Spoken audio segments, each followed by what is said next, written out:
Hello and welcome to part 2/chapter 2 of Scorchfarer. Since the last episode, the devs had said that there has been a bug fix, so hopefully I will be able to do the sparkles properly. If not, I can fix it midway through it. While they moved through the city, Mickey became entranced with the small colors that adorned the building. Yuki, on the other hand, was more interested in the small foxes that ran freely on the streets. Bin stared at the piece of paper given by Xiao and to Mickey, reading it thoroughly. Isn't this a bedtime fairy tale? Why would she ask you to bring back a child's book? Vin said, handing over the piece of paper back to Mickey. I remember seeing that book in her office a long time ago. Mickey and Yuki looked just as puzzled as Vin about it. They noticed the city's library just ahead. It was hard to miss given the sheer size of the building. I wonder how easy it'll be to find it. She mentioned that she lent her copy to the library many years ago. When she wanted to retrieve it, apparently it was missing. I want to believe that whoever was in charge of searching for the book did a terrible job, Yuki said. Xiao had deliberately omitted any detail on the search, since according to her, didn't want them to follow any red herrings that the person she sent before them might have encountered. Okay. Just after crossing the bridge, they found themselves in the front of a large rectangular building. It wasn't a particularly pretty building, but it was impressive nonetheless. So futuristic. It's like a Final Fantasy looking, kind of. My throat's a little sore today, so I'm going to be drinking a lot of water. They moved inside after admiring the exterior for a little while. The library consisted of a single large rectangular room with tall ceilings. Right. A moment of truth. Can I click it? Oh no, it's when the eyes open. Right, yeah. They could see every wall of the building from the entrance, making them wonder where the books were. It didn't take them long to find them though. The see-through floor revealed an underground chamber under the library's main hall. This is amazing. It's the first time I visited this library, Mickey said. Vin moved his hand over from one giant bookcase that was merged over the floor. The bookcase slowly made its way up, allowing them to take a closer look at the books in it. The bookcase adjusted to Vin's height, since he was the one who touched it, leaving half of the bookcase under the floor. Upon realizing that it might not be in this section at all, he tapped it again, making the bookcase move up once more, until it completely revealed itself. That's very futuristic. No need for those wheelie ladders. It's like tap it, comes out of the floor. That's sick actually. That's pretty cool. It's very convenient. No need for stairs, Yuki said. Exactly.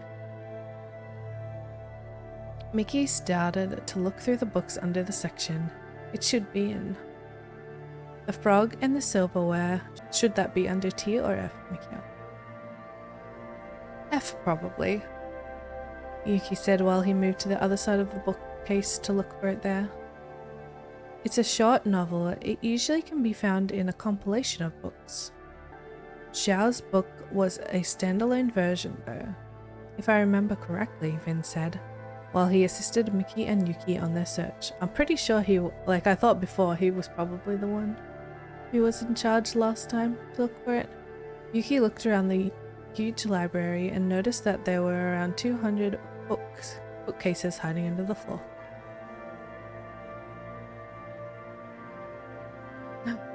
It works. Garden of Time. This book looks interesting. It's like an anthology of very old fairy tales. And if I was you, Crystal, I would be really careful in my decisions. Can't you hear them? Tick, tick, tack. The clock is ticking and will continue to do so. You'll have to eventually decide if you want to take this cruel destiny. I wouldn't recommend it. Buy if you refuse to take it, sooner than later. Someone else will. Even if it's optional, this destiny is for someone, and I hope it isn't you. Garden of Time by R.R. Animaniac. A writer from the past. I wonder if there will be more of their stories in this library. Maybe. Yep.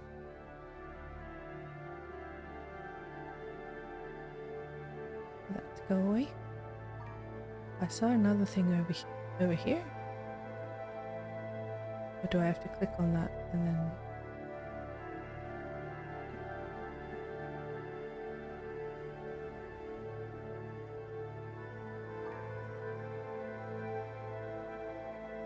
That might be the only sparkle. Oh, here. Sphere. That accumulator is huge! A SAF accumulator, to be more precise. It supplies the whole library with energy. We had 3 of those in Lupom main hall, but none of them were that large. The amount of magical energy you can harvest from these pebbles they use to power these have always amazed me. I'm sucking at reading right now. Normal lamps can work for months with just a little bit of their dust. Sadly, it's getting much harder to obtain them. Next month, I'll lead an expedition into Kyo's ground zero in order to gather materials. You better be careful. Oh, up here. No, I didn't expect the Terramagi emblem to be on the stained glass, but I suppose it makes a lot of sense. Zhao's been trying to make this city the only place where you can get a Terramagius certificate. Any particular reason why she wants that?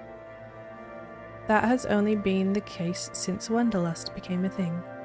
She doesn't want the Magus running around using that spell without authorization.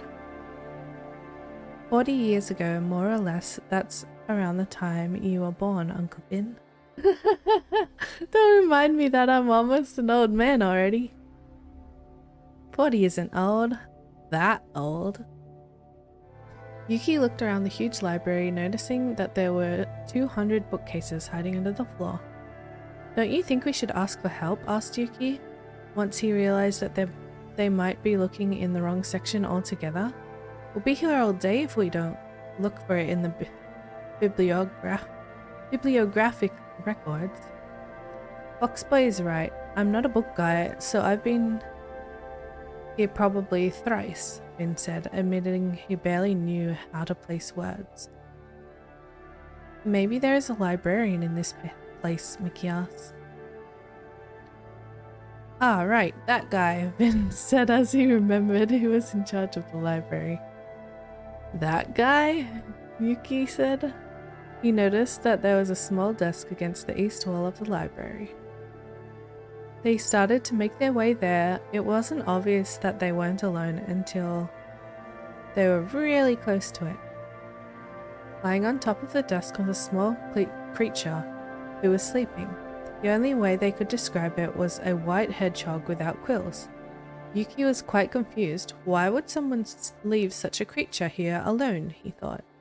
The creature was sleeping while sitting on its back legs. That is the librarian, what do you mean? Why are you surprised by this? Oh no, Yuki, look at it. It's so adorable, Mickey said. She thought it would be impolite to wake up the creature. That's the librarian, Vin said. I told you. Knew it. The what now? Yuki asked out loud. quickly looking back at the creature, wondering if his scream was enough to wake it. However, it was still sound asleep. Mickey approached the creature and started poking its forehead. "You shouldn't be sleeping on the job, little guy," Mickey said. "He has no right to get mad at us for waking him. It's his job after all. It doesn't matter if it's a slow day," Finn said after poking the creature's head twice. The librarian opened its eyes and stared at them. "Hello, good evening," Mickey said. She was so confused and surprised with everything that had happened so far that she had no idea how to talk to the creature. "My name is Michaela. Can you help us find a book?" Mickey asked. The creature stared at her as if waiting for Mickey to continue. "It's called The Frog and the Silverware. Apparently it's a children's fantasy book," Mickey explained. The tiny creature went into full alert mode upon hearing the name of the book they were looking for. It jumped off the desk, or at least that was what Mickey thought had happened. The creature was still on the library's desk. However, an exact copy of the creature was now on the floor.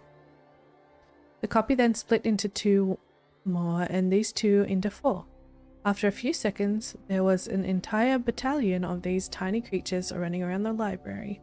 Their weight was enough to activate and rise up the mechanisms within the bookcase one level at a time. "His name is Populus. This is the largest library in the country. There wasn't a full registry of every single book that has been found and restored. The index is incomplete, which is why Populus was assigned to organize this place," Finn explained. "Too bad he works slow and likes to sleep a lot. It took him almost 10 years to get this place sorted out, if I'm not wrong," Finn said as he watched the creature do his job. Yuki was afraid to even move his feet because of the amount of creatures running on the floor. Populus kept multiplying right in front of their eyes and on an ever-growing pile. "That's way too many," Yuki explained. He has already lost count of how many there could be a long time ago. Mickey noticed that the one on the desk had already gone back to sleep. "Pops is officially the greatest creature of them all." "That's incredible," Mickey said. She picked up one of the creatures that was casually walking by her feet. "I bet he knows about every single book of the old and new world. I want to take him with me, maybe," Mickey joked. Before they knew it, they were covered in tiny creatures. "As far as I know, he can continue multiplying indefinitely. I'm not quite sure how he works or where he came from. You should ask Xiao about that if you want to know more," Finn said. He squatted and grabbed one of the ones walking by, lightly tossed it aside so it can continue helping in the search. "If he really is infinite, that must be really helpful. I can see why he's in charge," Yuki said. "He's so cute." "I also sleep all the time, so I can relate to him so much," Mickey said, looking down at the one that was sleeping on the desk. "It must be tiresome to multiply yourself. That's why you sleep so much, isn't it?" she asked the creature, which slowly opened its eyes once more and stared at Mickey. Populus appeared to understand completely what the girl was saying, very similar to how Quita could. "You look much cuter sleeping than him, though," Yuki said without giving it much thought. Hey, how do you know that about my knee?" About to say, that's probably one of the creepiest things you ever said. With her uncle. With her uncle right there. Yuki felt a shiver run down his spine as he noticed Finn's eyes stab him. I usually take books to her room at night and Yuki spluttered, trying to explain himself. "We sometimes study and practice together, not unusual for a terraformation team," Yuki said. "I usually fall asleep and Yuki takes care of me." Finn frowned a bit upon hearing the explanation, but it seemed to be good enough for him. "I'm just worried about your future. You know how it goes," Finn said. We understand," Yuki said in an audible sigh. The original Populus made a cute sound with its mouth, quickly standing up in the process. The copies around the library started to disappear, with every single one of them producing a pop sound. Only 5 copies of the creature remained, all of them carrying little cards in their mouth. Vin grabbed the cards after squatting in front of them. The copies also went pop after their job was complete. Vin stood up while reading the cards. There are 5 copies in this library, with the story in them. They're all from different compilation books, Vin said. That doesn't help if they're compilations, it means they aren't Zhao's book, Yuki said. With the exception of one, Vin continued. Mickey and Yuki looked happy for a moment, before Vin finished what he had to say. Which is missing. Which is missing. Uh-oh. You finished. Rip. Vin handed over the bibliographic records and said of said book. It came annexed with a small piece of paper in a sleeve made with the same material that was clearly not a public record. It had dates and addresses of where the book was lent out. It has the address right here. Why wouldn't the person before us just go and claim the book themselves? Mickey asked. Only one way to find out, Yuki said. Wait, isn't this kinda illegal? These records shouldn't be handed over to just anyone that comes here, Yuki said, realizing how weird the situation was. They aren't. It's a perk of being an official, Vin said. Mickey moved closer to read the records as well. It was removed from the library almost 7 years ago. 56th of Enilo 191, Magna Trine, number 14. It was a whole address, Mickey asked, as a puzzled expression. That's on the outskirts of the city. I bet you noticed all the farms on the way here. All the habitable areas that aren't within the city are called Magnatrine, Vin explained. It's been a long time since I visited that place, Vin said, looking a bit nervous. Oh? We're going then. We're going then, Mickey said, quite excited. Vin wasn't quite as thrilled about it. However, he didn't oppose the idea after all. What are the odds, he thought. Fuck, wait, I missed the eyeball! Oh man. It's okay. I like saw it, but I didn't register it. It's fine. Populus stared at Mickey for a bit. He said he had shown quite some interest in Mickey for some reason. After they all said goodbye, the creature in their own personal way, the group left the library and headed back to the streets of Foxtrot. Foxy! While admiring the scenery of the city, the group moved through it at a decent pace.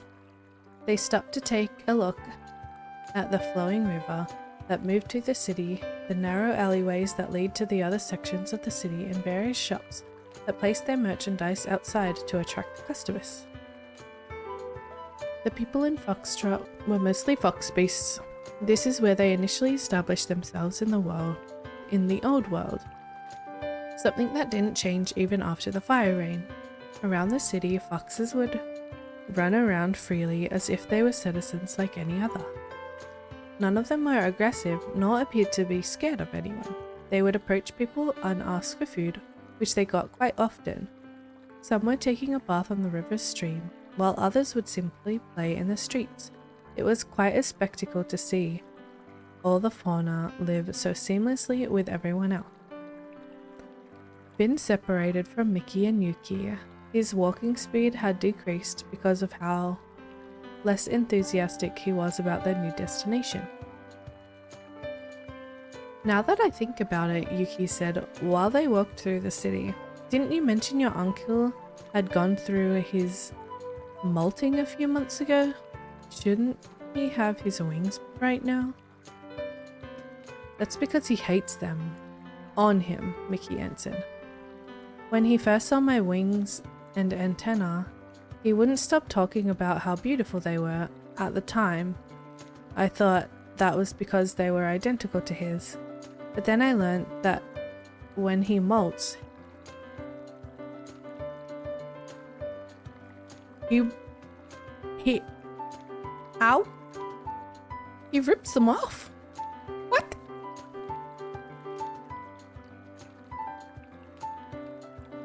Yeah. Well, that sounds brutal. Yeah. But it makes a lot of sense. I've never seen him with them. Oh my gosh, said Yuki as he looked over his shoulder at Vin. Ow. He's quite old. They don't grow back that often for him anymore, Mickey continued. I mean, the wings get in the way and the antennae aren't easy to hide. I suppose I would rip them off too if I wasn't so vain, she said while she stroked her hair. Where's she at? Where's her? She has wings? Oh. No. Okay. I can't see any of this, but okay.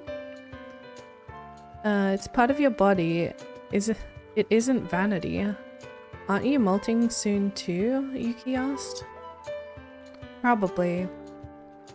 It has been a little over a year now. My whole body starts to hurt in the middle of an expedition.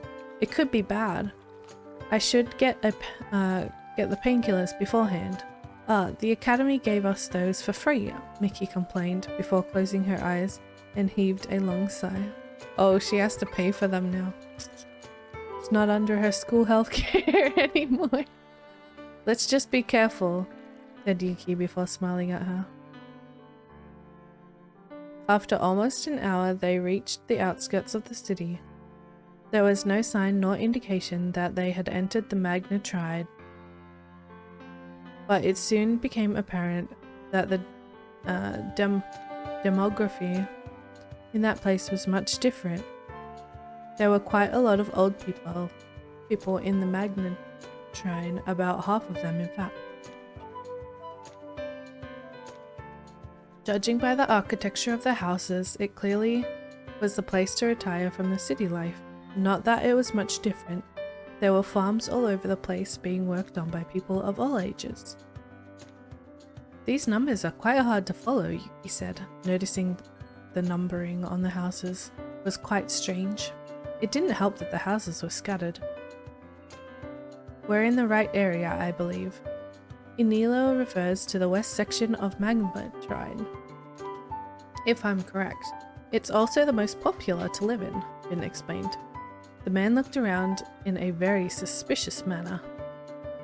It was quite unusual to see him this nervous. Gonna see his love interest or something. or his enemy. Mickey and Yuki looked at the man with curiosity, but weren't sure if they should say anything. Are you okay? Yuki finally asked. Finn handed over a small bibliographic record to Mickey. You know what? I'm not even sure if I should be here right now. I'll see you both back at the tower once you're done, alright? Finn said in a weird tone. He's been shunned. Huh? Yuki's eyes opened wide as he saw Vin walk away back in the direction they came. Uncle, wait, where are you? Mickey said, looking quite disconcerted. Vin continued walking away without looking back. What was that?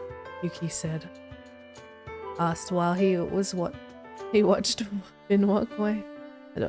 I don't know, but it kind of makes me angry. He was supposed to help us, Mickey said. She looked quite annoyed at this turn of events. Huh. Let's go, after the dignified Mickey walking in the opposite direction. If you look about it, we aren't his responsibility. Besides, the obvious family ties, Yuki said.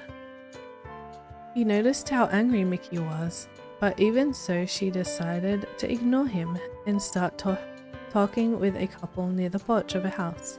The couple of elderly fox beasts were quite happy to see such young people take the day off from the farm job. Yeah, they totally work a farm job. Excuse me, I hope I'm not bothering you. My name is Michaela and this is Yukiharu, Mickey said.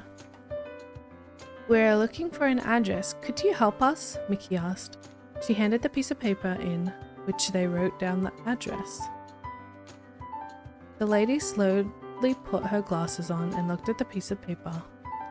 Not a problem. Always happy to help, said the old lady. After a few moments, the old lady spoke once again.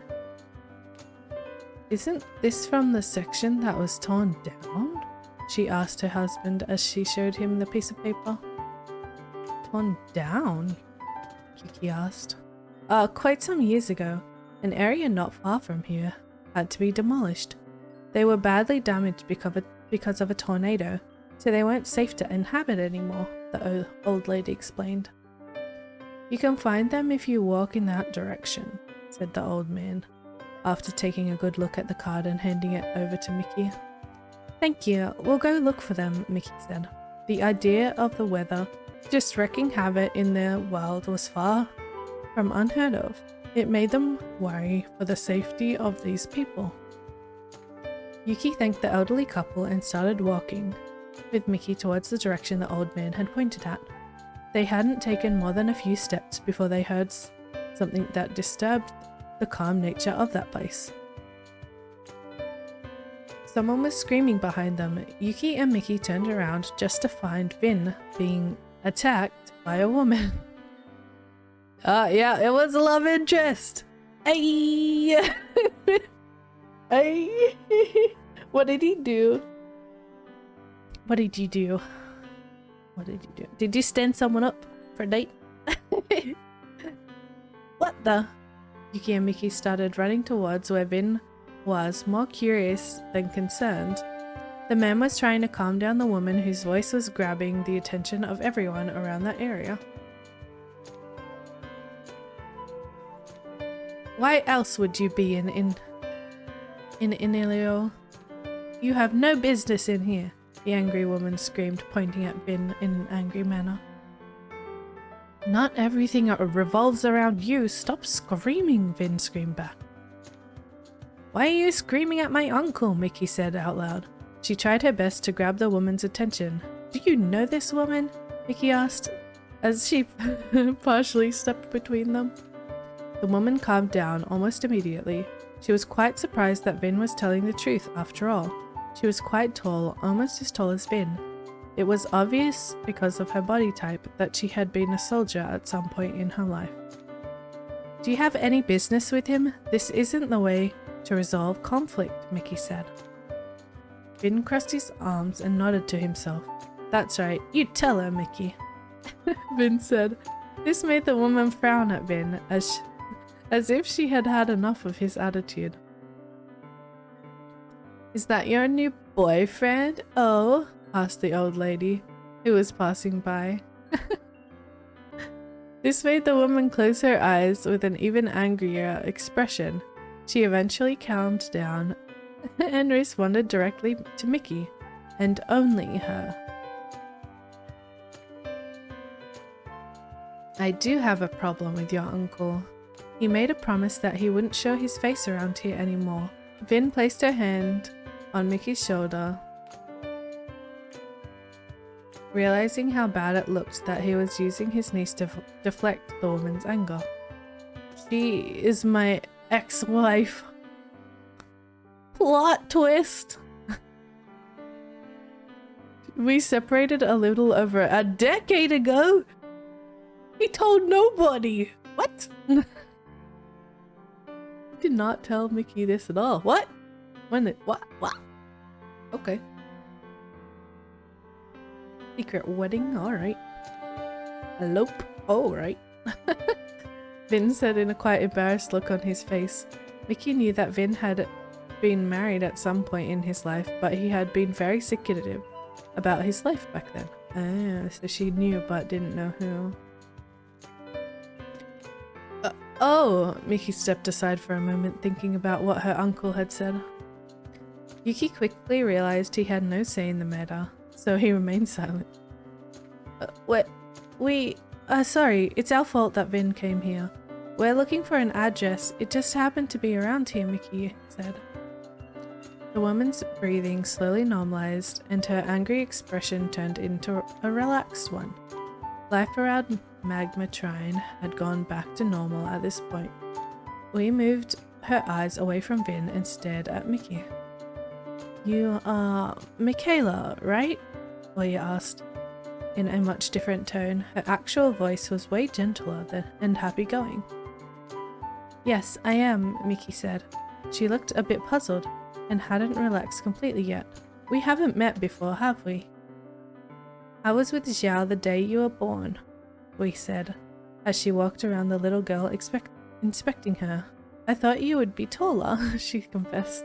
If you know my family from my father's side, I didn't get anything from them besides my skin tone and my eyes, Mickey said, a bit nervous. After a moment, we spoke. I'll forgive your uncle if you sit with me and talk, he said, with a quite genuine smile on her face. Mickey and Yuki shared an uncomfortable stare between them for a moment, but subsequently agreed. They moved towards a particular house that appeared to sell some kind of homemade candy. Yuki was talking to Mickey on a nearby communal bench while they waited for Yu, who appeared to be buying from said business. She's a totally different person now, Yuki said. He had his eyes on the woman, trying not to be too obvious about it.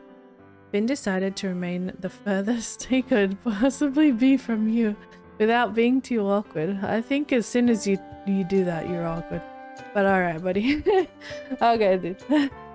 I'm not sure what to make of it, or the story behind them. I knew my uncle was married up until the first few years of our academy years. But that's it. I'm just glad it didn't get out of hand, Mickey said. We walked back and sat on the same bench as them, right next to Mickey. I imagine your little job is because of Xiao. Only she would ask for such a thing, we said, crossing her legs right away. Why the interest in us, Yuki said. I asked a friend of mine to keep me informed about the statues of several Terramagi teams. Even after I left, she explained. Team Ikene, Michaela, and Yukiharu. Even if I'm retired, I have tried to keep an eye on you, we said. Sparkles.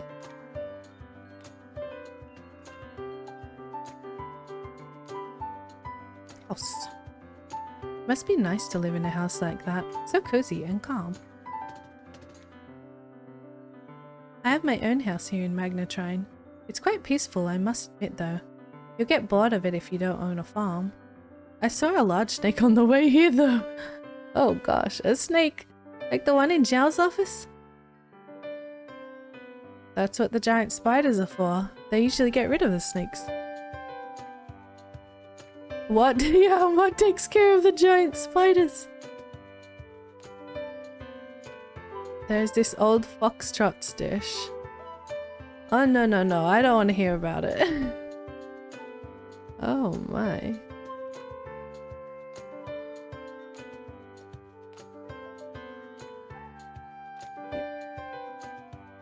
Grass. The air feels so fresh, I wish I could just get down on the grass and roll in it. My shirt would suffer the consequences though. Gourmet air with 5-star grass. We should organize a picnic around here. Oh yeah, once we find the book. That would actually be really nice. I'm not going to eat the grass, even though I must admit it's hard to not to give in to primal instinct. I mean, picnic doesn't have to be eating the grass. Okay. Looks like that's all of it. Mickey and Yuki were quite surprised that someone they didn't even know would keep track of their progress.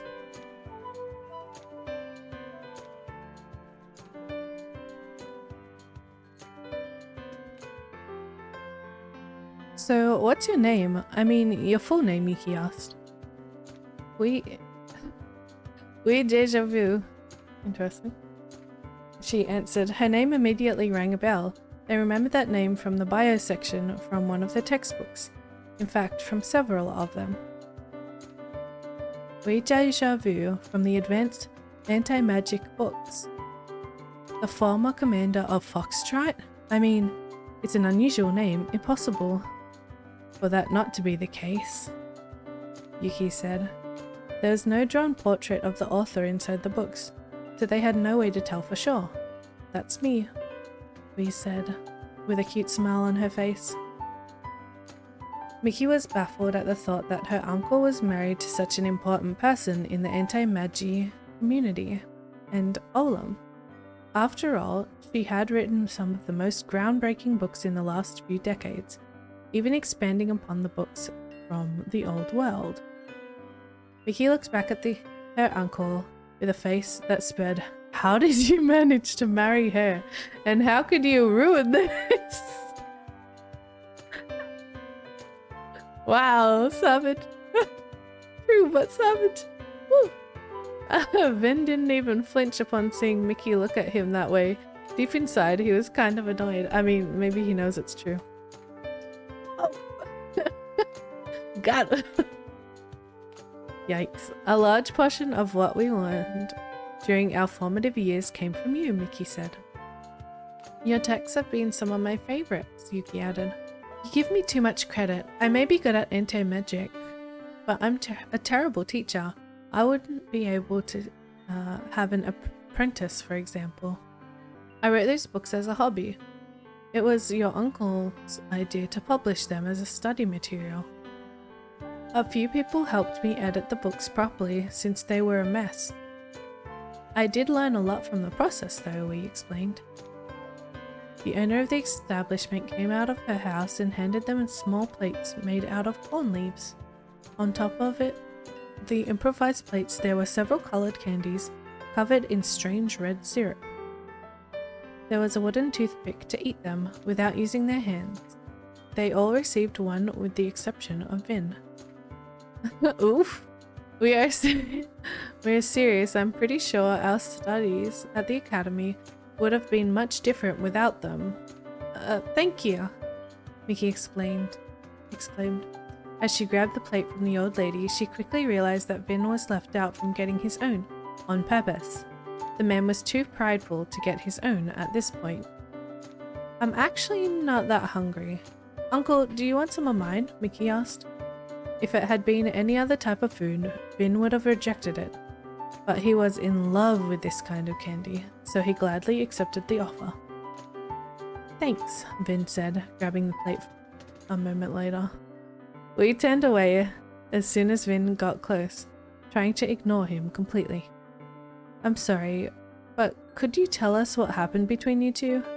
I hope I'm not being too imprudent, Yuki said with a slight nervous voice. We was eating a piece of candy at the time. She didn't seem too surprised by the question, despite her earlier reaction having been quite over the top. The reason is much simpler than you think, we said, looking down at her candy. We had different goals in life. We both wanted different things. I wanted to settle down already, and I'd had enough of all the fighting, all the responsibilities that came with being Foxtrot's commander, we said. There was a long pause. Vin had already moved away from the group just far enough to be able to keep listening to we. You know how it is. Hereditary magic, we explained. Once you have kids, your magical capabilities drop dramatically. After your third child, most people are left with no magic skills whatsoever. I bet you have been explained that many times already, said we, before taking another candy. At least once a week when we were at Lupomo's, said Yuki. Vin decided to step further away from the group. It seemed like the conversation had become too uncomfortable for him. I would have liked to make a family, but Vin wasn't ready to give up on his magical capabilities for it. A single child cripples your possibilities of getting where you want to be, she explained. Damn! Whoa! Somebody's a pessimist when it comes to kids. Damn! Just make up for it with your physical ability if that's how it works in this magical thing. I don't know, bro. Anyway. Oh. He made so many promises, yet he broke so many of them. Most of them. Mickey and Yuki remained silent, trying to be respectful. Oof. We divorced more than a decade ago, and I retired 6 years ago. My work meant that I still had to work alongside Vin, even if our relationship was no more. I couldn't deal with that, she explained. It must have been tough working with a person that made you feel so many different emotions, Yuki said. That happened a long time ago. I have no more tears to shed for that man, we said, with a fake smile on her face. She started to eat more. I suppose I only feel bitterness now, but I'll let it go for today. You said you're looking for an address, right? Let me help you, we said. Mickey was quite surprised with the shift of tone of the conversation. She didn't want Wee to feel uncomfortable talking about such difficult topics, so she decided to accept Wee's help right away. Mickey gave Wee a piece of paper in which they had written down the address. We need to get to an address in this area, Mickey said. We believe that whoever lives there could have the book we are looking for. A book? Here in the Magnetrine? The people around here barely read any book. But I can believe it, we said as she read the card before putting another of the candies inside her mouth. After a few seconds, we spoke. Come with me, we said as she stood up.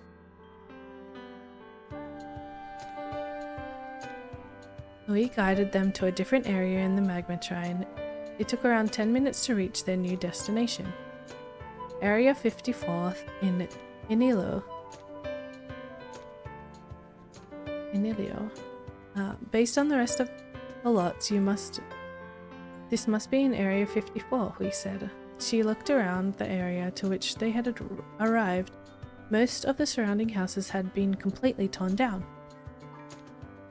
The house could be here if it's still standing, we said with an amused expression. Only 5 houses have been rebuilt, but none of them had a number. The wind around the areas was quite strong and moved the blades of the tall grass violently. Finn was following them closely but kept his distance from the group. After what the old lady said, I didn't expect to find much, Mickey said. She checked the empty lot in front of them carefully. Yuki started to examine the area, walking around the lot, pushing rocks with his foot, and looking for anything that could tell them where the person had lived there.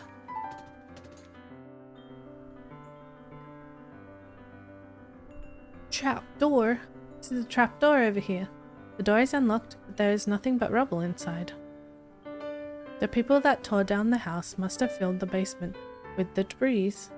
It must be horrible to lose your home to a natural disaster so suddenly. Everything you've worked for, lost just like that. I bet. I'm not exactly sure what happened to the people around here. That tornado happened before I moved to Magnetrine. It's like a ghost town, we said. Life in Magnetrine sounds very peaceful, if you don't count the tornadoes. It's super cute, but I'm not sure if I would enjoy living here. I would like to come visit during our vacations, or to train how to fly in those beautiful planes, Mickey said. Yuki came back to where Mickey and Hui were. There's nothing down here. It's been way too many years, Yuki said, sitting on the grass near the main road. Dead end, Mickey said, quite disillusioned. Are you friends with Amber? Asked the man who approached the group along with Vin. All of them turned around to see an old man. I asked about the address. He lives in one of the houses that were rebuilt, Vin explained. Amber? Yuki asked. He stood up and tapped his trousers a bit. He lived in number 14 down this street before. Well, his house was destroyed. Or was it 15? Said the old man. After a short, uncomfortable pause, he continued. You don't look like people that could use a weapon. Said the man after a short laugh. None of them understood what the man was talking about, but they played along. We actually do. A weapon? Mickey said out loud. The old man looked at them, stroking his chin while he examined Mickey closely. Well, you don't look like law enforcement neither, said the man, before he laughed again. Vin was a bit offended by this claim, considering he was wearing his uniform. True. Amber came back one day after buying a new house in Foxtrot and told me to send everyone that named his craftsmanship his way, the old man exclaimed. It has been a while since anyone has come asking for him, though everyone would know where he lives by now. I thought everyone would know where he lives by now, said the man. Could you tell us? Yuki asked. My memory is quite fuzzy, but good thing it wasn't an address. Under the bridge that leads to the Bird View Bazaar back in the city. That's everything he told me, I believe, said the old man. Thank you, Yuki said. It helps a lot. Don't mention it. Always glad to help an old friend of mine, said the man before he started making his way past Vin in the direction of his home. Thank you, Mickey said out loud. This book is making you take quite the tour of Foxtrot, we said. Let's get out of here. I've had enough of this place, said Vin, who already wanted to get away from Hui as soon as possible. Are you leaving this soon? Hui asked. We really need to find this book. Hopefully today, Mickey said. Zhao promised she would let us take the final terraformation test if we managed to find it, which happens to be tomorrow morning, Yuki said. If we don't find it today, we'll have to wait a month. We looked at them, a bit amused. She said she was quite happy that they were doing their best to get things going for themselves. You can come with us if you want. I would really like to talk to you a little bit longer, Mickey said. We wasn't sure what to respond. She took a quick glance at Vin before answering. If he has no problem with me being around, I'll tag along, we responded. I don't really care, Vin said. He had started walking in the direction of Foxtrot already. We moved into the road once more without saying a word and started walking. They really hate each other, Mickey murmured at his partner. Mickey nodded twice. Even if they left Magmatrine empty-handed, Mickey looked quite satisfied with the outcome so far. I hope you guys enjoyed chapter 2 of Spiritfarer. I will be continuing to upload an episode a week until it finishes. I believe at this point in time there is 5 chapters, so we still got 3 more, at least 3 more. If you did enjoy watching, listening, etc., please make sure to like and subscribe, as I will be uploading a lot more of this content. Until next time, I hope you guys have a wonderful rest of your day, and I will see you guys for the next installment of Spiritfarer. Bye bye, guys!